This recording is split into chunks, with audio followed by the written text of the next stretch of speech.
एक सब्सटेंस जिसको हम दो या दो से ज़्यादा सिंपलर सब्सटेंसेस में ब्रेक नहीं कर सकते किसी भी केमिकल प्रोसेस के थ्रू या हीट अप्लाई करके, लाइट अप्लाई करके या इलेक्ट्रिसिटी के थ्रू, तो ऐसे सब्सटेंसेस कहलाते हैं एलिमेंट्स।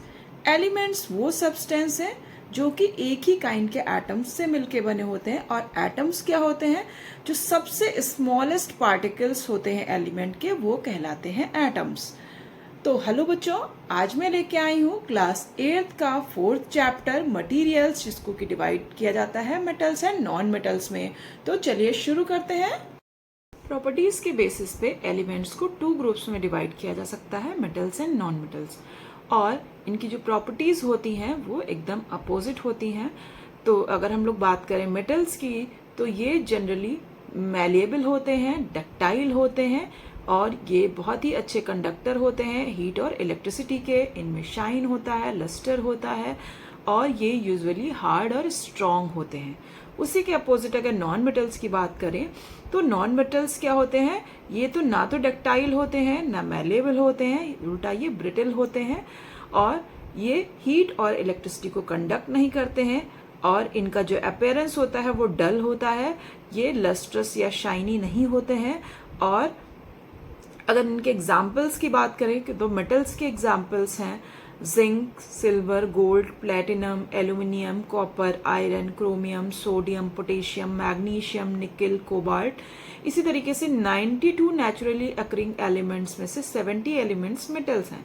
और अगर नॉन मेटल्स के एग्जाम्पल्स की बात करें तो carbon, sulphur, phosphorus, hydrogen, oxygen, nitrogen, fluorine, chlorine, bromine, iodine, helium, neon, अर्गॉन, krypton, xenon, इस तरीके से बहुत सारे नॉन मेटल्स हैं। और 11 नॉन मेटल्स जो है गैसियस फॉर्म में पाए जाते हैं और जो है कुछ लिक्विड फॉर्म में पाए जाते हैं। तो इस तरीके से अगर कुछ एलिमेंट्स ऐसे भी होते हैं जिनके अंदर इंटरमीडिएट प्रॉपर्टीज पाई जाती है, मतलब कुछ प्रॉपर्टीज उसमें मेटल्स की होती हैं, कुछ प्रॉपर्टीज नॉन मेटल्स की होती हैं, तो ऐसे एलिमेंट्स कहलाते हैं मेटेलॉइड्स। इनके एग्जाम्पल्स हैं सिलिकॉन, जर्मेनियम, आर्सेनिक और टेलुरियम। तो अगर मेटल्स और नॉन मेटल्स की फिजिकल प्रॉपर्टीज की बात करें, तो जो मेटल्स होते हैं वो मैलिएबल होते हैं, मतलब इनको हथौड़े से, हैमर से पीटने पे ये पतली शीट में कन्वर्ट हो जाते हैं, ब्रेक नहीं होते हैं। गोल्ड और सिल्वर की मैलिएबिलिटी बहुत अच्छी होती है, जिसकी वजह से इनकी पतली शीट्स तैयार की जाती हैं। उसी तरीके से एल्युमिनियम और कॉपर की भी मैलिएबिलिटी जो होती है वो बहुत हाई होती है, जिसकी वजह से इनकी पतली शीट तैयार की जाती है, एल्युमिनियम फॉयल वगैरह। उसी तरीके से कुछ मेटल्स जो कि हार्डेस्ट मेटल जैसे कि आयरन हो गया, तो उनको पीट के डिफरेंट आइटम्स बनाए जाते हैं, जैसे कि हसिया, खुरपा, इस तरीके के औजार जो खेती में यूज होने वाले औजार, और डिफरेंट टूल्स जैसे कि बोल्ट, नट, ये सब जो है, ये सब चीज़ें जो है तैयार की जाती हैं। उसी तरीके से नॉन मेटल्स की अगर बात करें, तो नॉन मेटल्स को जब हैमर से ब्रेक किया जाता जो है बीट किया जाता है, तो ये ब्रेक हो जाते हैं, क्योंकि इनमें जो प्रॉपर्टी होती है, ब्रिटलिटी की प्रॉपर्टी होती है, ये ब्रिटल हो जाते हैं, मतलब ये हथौड़े से पीटने पे ब्रिटल हो जाते हैं। पेंसिल की नोक और चौक, उसको अगर हम हैमर से पीटें तो क्या होगा? वो छोटे छोटे टुकड़ों में टूट जाएगा, क्योंकि इनमें ब्रिटलनेस की प्रॉपर्टी होती है। उसी तरीके से अगर डक्टिलिटी बात करें, तो डक्टिलिटी जो होती है, मेटल्स डक्टाइल होते हैं, और जैसे कि कॉपर हो गया, एल्यूमिनियम हो गया, ये सारे मेटल्स बहुत ही ज़्यादा डक्टाइल होते हैं, जिसकी वजह से इनके वायर्स तैयार किए जाते हैं, जो कि electric wire, as a electric wire use किए जाते हैं। उसी तरीके से आयरन, मैग्नीशियम, टंगस्टन मेटल्स जो है, ये भी कुछ अमाउंट में डक्टाइल होते हैं, जिसकी वजह से इनके पतले पतले वायर्स बनाए जाते हैं। आयरन वायर्स का यूज जो है वायर गेज बनाने में किया जाता है। मैग्नीशियम वायर्स का यूज जो है एक्सपेरिमेंट्स, लेबोरेटरी में इनका यूज किया जाता है। और टंगस्टन के पतले पतले वायर्स जो फिलामेंट बोलते हैं, वो इलेक्ट्रिक बल्ब के अंदर जो फिलामेंट होता है वो इसी टंगस्टन का बना होता है। और क्योंकि टंगस्टन के अंदर क्या प्रॉपर्टी होती है कि ये जब इसमें टंगस्टन वायर से इलेक्ट्रिसिटी पास कराई जाती है, तो क्या होता है, ये ग्लो करना स्टार्ट कर देता है। तो टंगस्टन का यूज जो है इलेक्ट्रिक बल्ब्स में किया जाता है। उसी तरीके से अगर बात करें नॉन मेटल्स, तो नॉन मेटल्स जो होते हैं वो नॉन डक्टाइल होते हैं, मतलब कि उनको अगर स्ट्रेच किया जाए तो ये पतले वायर्स में इनको कन्वर्ट नहीं किया जा सकता है। सल्फर हो गया, फॉस्फोरस हो गया, ये सब नॉन मेटल्स हैं और ये डक्टाइल नहीं है, इनको वायर्स में कन्वर्ट नहीं किया जा सकता। देन नेक्स्ट प्रॉपर्टी आती है कंडक्टिविटी। तो ये हीट और इलेक्ट्रिसिटी दोनों के ही कंडक्टर्स होते हैं, अच्छे कंडक्टर्स होते हैं। Copper, silver, gold, aluminium, iron, ये सारे गुड कंडक्टर्स ऑफ हीट हैं और इलेक्ट्रिसिटी के भी अच्छे कंडक्टर्स हैं। उसी तरीके से नॉन मेटल्स जो होते हैं वो poor conductor of heat and electricity होते हैं।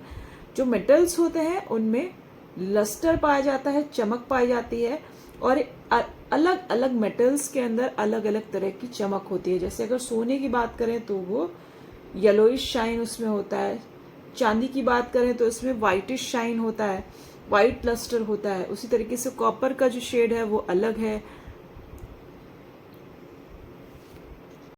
मेटल्स यूजुअली स्ट्रांग होते हैं, इनकी टेंसाइल स्ट्रेंथ बहुत अच्छी होती है, मतलब ये बिना ब्रेक हुए ज़्यादा से ज़्यादा वेट को होल्ड करने की कैपेबिलिटी रखते हैं। तो आयरन मेटल जो होता है वो सबसे ज़्यादा स्ट्रेंथ वाला मेटल या कहेंगे स्ट्रॉन्गेस्ट मेटल होता है और ये यूज़ किया जाता है ब्रिजेस को, बिल्डिंग्स को, रेलवे लाइंस और मशीन्स के गर्डल्स को बनाने में, मशीन्स की चेन या कहेंगे व्हीकल की चेन को बनाने में इसका यूज़ किया जाता है क्योंकि इसकी स्ट्रेंथ बहुत अच्छी होती है, इसकी टेंसाइल स्ट्रेंथ बहुत अच्छी होती है। नॉन मेटल्स की अगर बात करें तो नॉन मेटल्स जो होते हैं ये स्ट्रांग नहीं होते हैं, इनकी टेंसाइल स्ट्रेंथ अच्छी नहीं होती है। देन मेटल्स जो होते हैं वो सोनरस होते हैं, मतलब कि जैसे रिंग होती है, रिंग जो है साउंड करती है तो उसमें क्या होता है, उसमें एक गूंज होती है। जैसे मंदिरों के घंटे हो गए और आपके स्कूल की जो बेल होती है वो मेटल की बनी हुई होती है और जब उसको हैमर से पीटा जाता है तो क्या होता है, उसकी आवाज जो होती है, घंटी की आवाज, वो पूरे एरिया में गूंजती है। तो ये सोनरस प्रॉपर्टी के कारण होता है। नॉन मेटल्स में जो है सोनरस प्रॉपर्टी नहीं पाई जाती है, मतलब ये नॉन सोनरस होते हैं और इनकी आवाज में गूंज नहीं होती है। देन जो मेटल्स होते हैं उनमें हार्डनेस की प्रॉपर्टी पाई जाती है, ये बहुत ही हार्ड होते हैं। जनरली जो मेटल्स होते हैं बहुत ही हार्ड होते हैं, जैसे आयरन की आप बात करें और कॉपर की बात करें, एल्युमिनियम, ये सब हार्ड मेटल्स हैं। कुछ इसके एक्सेप्शंस भी हैं, जैसे कि मैं बता चुकी हूँ आपको, सोडियम और पोटेशियम मेटल्स जो हैं वो सॉफ्ट मेटल्स हैं और ये इजीली नाइफ से कट किए जा सकते हैं। नॉन मेटल्स जो होते हैं वो क्या होते हैं, वो बहुत ज़्यादा हार्डनेस की प्रॉपर्टी उनमें नहीं पाई जाती है, वो बहुत ज़्यादा हार्ड नहीं होते हैं। बट इसमें भी एक्सेप्शन है, डायमंड। डायमंड एक नॉन मेटल है और ये हार्डेस्ट नॉन मेटल है। फिजिकल प्रॉपर्टीज के बाद हम लोग चलेंगे केमिकल प्रॉपर्टीज की तरफ। तो मेटल्स जो होते हैं वो ऑक्सीजन के साथ रिएक्ट करते हैं तो मेटल ऑक्साइड बनाते हैं, मतलब बेसिक ऑक्साइड बनाते हैं। जैसे कि मैग्नीशियम हो गया, मैग्नीशियम जब ऑक्सीजन से रिएक्ट करता है तो मैग्नीशियम ऑक्साइड बनाता है। आयरन जब ऑक्सीजन के साथ रिएक्ट करता है तो आयरन ऑक्साइड बनाता है। देन आते हैं नॉन मेटल्स। नॉन मेटल्स जो होते हैं वो क्या करते हैं, ऑक्सीजन के साथ जब रिएक्ट करते हैं तो नॉन मेटल ऑक्साइड बनाते हैं और ये जो होते हैं वो एसिडिक ऑक्साइड होते हैं। मीन्स जो मेटल्स होते हैं वो बेसिक ऑक्साइड बनाते हैं ऑक्सीजन से रिएक्ट करने पे, और जो नॉन मेटल्स होते हैं वो एसिडिक ऑक्साइड बनाते हैं। दोनों ही ऑक्साइड बनाते हैं लेकिन ये एसिडिक ऑक्साइड बनाते हैं और मेटल्स जो होते हैं वो बेसिक ऑक्साइड बनाते हैं। नेक्स्ट प्रॉपर्टी आती है रिएक्शन विद वाटर। मेटल्स जब वाटर से रिएक्ट करते हैं तो मेटल हाइड्रोक्साइड बनाते हैं और हाइड्रोजन गैस इवॉल्व करते हैं। बट इनकी रिएक्टिविटी जो होती है वो डिपेंड करती है, अलग अलग मेटल्स की रिएक्टिविटी अलग अलग होती है और इसी के अकॉर्डिंग ये वाटर से रिएक्ट करते हैं। कुछ मेटल्स जल्दी रिएक्ट करते हैं, कुछ मेटल्स गर्म पानी के साथ या अलग अलग कंडीशंस में ये जो है अपने केमिकल रिएक्टिविटी के अकॉर्डिंग रिएक्ट करते हैं। सोडियम मोस्ट रिएक्टिव एलिमेंट है या मेटल है और ये वाटर के साथ तुरंत रिएक्ट कर जाता है और एक्सप्लोसिवली रिएक्ट करता है और रिएक्ट करके सोडियम हाइड्रोक्साइड बनाता है और हाइड्रोजन गैस इवॉल्व करता है। तो ये एयर के साथ, इवन इसको एयर के कांटेक्ट में ही जैसे ही आता है वैसे ही ये एक्सप्लोसिवली बर्न करना स्टार्ट हो जाता है। जो कि एयर के अंदर मॉइस्चर प्रेजेंट है और डिफरेंट गैसेस प्रेजेंट है, उनसे तुरंत रिएक्ट कर जाता है और ये तुरंत स्पॉइल हो जाता है। इसीलिए इसको सेफ रखने के लिए, इसको जो है रिएक्शन से बचाने के लिए केरोसिन ऑयल के अंदर रखा जाता है। नॉन मेटल्स जो होते हैं वो वाटर से रिएक्ट नहीं करते हैं। लोहे की चीज़ों में रस्ट जो है वो इसी कारण लग जाती है कि जब वो मॉइस्ट एयर के कांटेक्ट में आती है, आयरन आता है, तो उस कंडीशन में क्या होता है कि आयरन जो होता है वो ऑक्सीजन और वाटर से रिएक्ट करता है और आयरन ऑक्साइड बना देता है, जो कि एक बेसिक ऑक्साइड है। ये रेडिश कलर का होता है, तो जिसकी वजह से क्या होता है, आयरन की चीज़ों के ऊपर रेडिश कलर की कोटिंग दिखने लगती है, जिसको हम रस्ट बोलते हैं।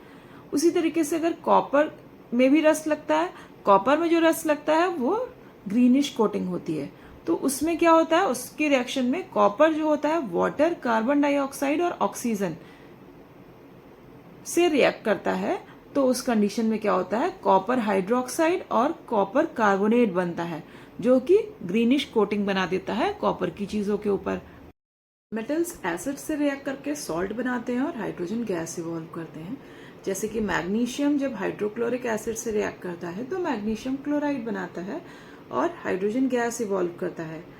बट नॉन मेटल्स जो होते हैं वो डाइल्यूट एसिड से नहीं रिएक्ट करते हैं, कभी कभी कॉन्सेंट्रेटेड फॉर्म में या उनको गर्म करके जो है इनकी रिएक्शन नॉन मेटल्स से कराई जाती है, उस कंडीशन में इनकी रिएक्शन हो जाती है।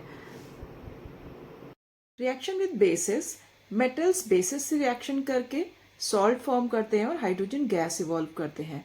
बट सभी मेटल्स जो हैं बेसिस से रिएक्ट नहीं करते हैं, कुछ मेटल्स करते हैं, जैसे कि सोडियम हाइड्रोक्साइड जो कि एक बेस है, एल्युमिनियम से रिएक्ट करके सोडियम एल्यूमिनेट बनाता है और हाइड्रोजन गैस इवॉल्व करता है। उसी तरीके से जिंक भी जो है रिएक्ट करता है सोडियम हाइड्रोक्साइड से। बट सभी मेटल्स जो होते हैं वो रिएक्ट नहीं करते हैं बेसिस से और वो हाइड्रोजन गैस प्रोड्यूस नहीं करते हैं। उसी तरीके से नॉन मेटल्स भी जो है, सभी नॉन मेटल्स बेसिस से रिएक्ट नहीं करते हैं, कुछ नॉन मेटल्स बेसिस से रिएक्ट करते हैं बट हाइड्रोजन गैस प्रोड्यूस नहीं करते हैं।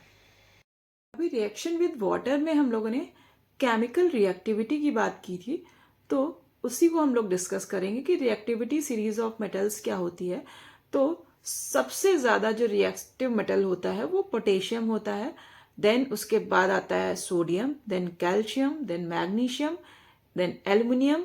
ये इनका क्या है, रिएक्टिविटी लेवल है। सबसे ज्यादा जो होता है पोटेशियम की रिएक्टिविटी होती है, उससे कम सोडियम की, उससे कम कैल्शियम की, उसके बाद आता है magnesium, then aluminium, then zinc, iron, lead, copper, silver और गोल्ड।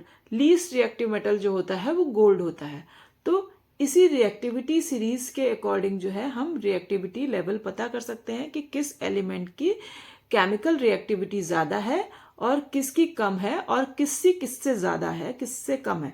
तो आगे हम लोग जब डिस्प्लेसमेंट रिएक्शन पढ़ेंगे तो डिस्प्लेसमेंट भी इन जो रिएक्शंस में होता है वो इसी के आधार पे होता है कि अगर किसी एलिमेंट की रिएक्टिविटी ज्यादा है और किसी की कम है तो जो ज्यादा रिएक्टिविटी वाला होगा उसमें डिस्प्लेसमेंट हो जाएगा। तो इसको हम लोग अभी आगे देखते हैं। देन नेक्स्ट प्रॉपर्टी आती है डिस्प्लेसमेंट रिएक्शन। तो ज्यादा रिएक्टिव मेटल्स जो होते हैं वो लेस रिएक्टिव मेटल के सॉल्ट सोल्यूशन में से उनको डिस्प्लेस कर देते हैं। जैसे कि अगर हम कॉपर सल्फेट की बात करें, उसकी जब आयरन से रिएक्शन कराई जाती है तो आयरन जो है ज्यादा रिएक्टिव है कॉपर के कंपैरिजन में, जिसकी वजह से ये इसके सल्फेट को, कॉपर सल्फेट के सल्फेट को डिस्प्लेस करके क्या करेगा, आयरन सल्फेट फॉर्म करेगा। As a product iron sulphate और कॉपर बन जाएंगे। उसी तरीके से जब हम उसकी उल्टी रिएक्शन कराएं, मीन्स आयरन सल्फेट की रिएक्शन कॉपर से कराएं, तो क्या कोई डिस्प्लेसमेंट होगा? इस कंडीशन में कोई डिस्प्लेसमेंट नहीं होगा, क्योंकि आयरन सल्फेट से कॉपर जो है वो लेस रिएक्टिव है और ज्यादा रिएक्टिव सॉल्ट के जो मेटल के साथ में जो सॉल्ट बना है उससे अगर लेस रिएक्टिव मेटल जो है रिएक्ट कराते हैं तो उसमें नो डिस्प्लेसमेंट, कोई डिस्प्लेसमेंट नहीं होता है। इसके कंपैरेटिवली अगर हम कॉपर सल्फेट की रिएक्शन जिंक के साथ कराएं तो हम देखेंगे कि कॉपर से जिंक ज्यादा रिएक्टिव है, जिसकी वजह से यहाँ पे डिस्प्लेसमेंट हो जाएगा और कॉपर सल्फेट जब जिंक से रिएक्ट करेगा तो जिंक सल्फेट बनेगा और कॉपर अलग हो जाएगा। बट अगर हम जिंक सल्फेट की कॉपर के साथ रिएक्शन कराएं तो यहाँ पे नो डिस्प्लेसमेंट, कोई डिस्प्लेसमेंट रिएक्शन नहीं होगी।